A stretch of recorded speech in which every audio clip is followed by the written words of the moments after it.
I'm Paul Jenner from PureForm Golf, and today I'm going to talk about CPM and frequency. CPM, it's a reference number to a flex, okay? So every shaft in this store, in the fitting center, has a number on it. So when we make the demo shafts, you can see here, I've got this Acra shaft, 260 CPM mid-launch. So when I make the shaft, I use the same head weight for a driver, 205 grams at 45 inches, and that gives me on my frequency machine a flex number.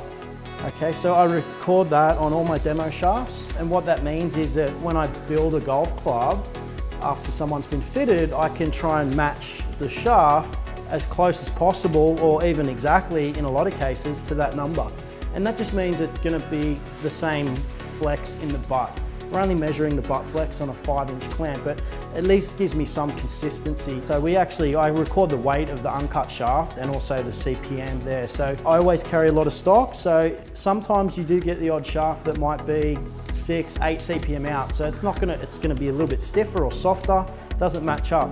So what we'll do now is I'll go through the process. So let's just say I fitted a customer today to the Acra, the 260 mid CPM. I'll go in and I'll pull out stock and I'll find a shaft. I'll pull out one shaft to start with anyway and match it up. So I've got the FX 250 M4 Flex, which is stiff. So I've already cured this shaft here. So this is the shaft we're going to use. So the goal is when I make a golf club, I'm going to use a 205 head weight, the same as what I do for when I build a demo club. My tolerance is two numbers. So I'm happy if I get 258 to 262 as a tolerance there. That's very, very tight as far as flex or matching up to that shaft there. So what we'll do now is I'm going to put the head on this shaft, okay?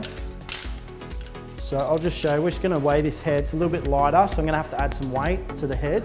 So I'm looking for a 205, so that's 200 grams. Going to have to add another 5 grams of weight. So that's right on perfect now, 205. And then we're going to check the flex with that head weight at 45 inches. To see if we can match it up. I've already peeled this shaft, so we're going to line up the face with the peel mark on there, and then we're going to check the CPM on this shaft and make sure it's, ideally within 2 CPM of the 260. So as you can see, 260. So I want it to be somewhere around there. So that's in pretty tight. So we're going to check our length, our ruler, we're going to get it to 45 inches, and then we're going to clamp it in. Okay, so let's see how close it is. Okay, so you got 259. So that's, pretty much exactly the same as what the fitted shaft is.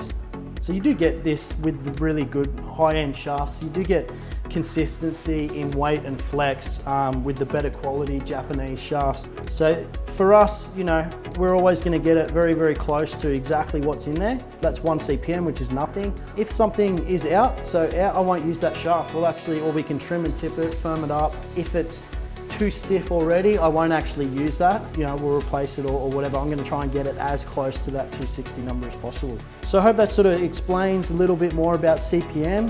It's a reference number to flex on a machine. So you imagine if a stiff shaft, you're going to have a higher number. It's going to be very stiff. If it's soft, it's going to be slower and a lower number.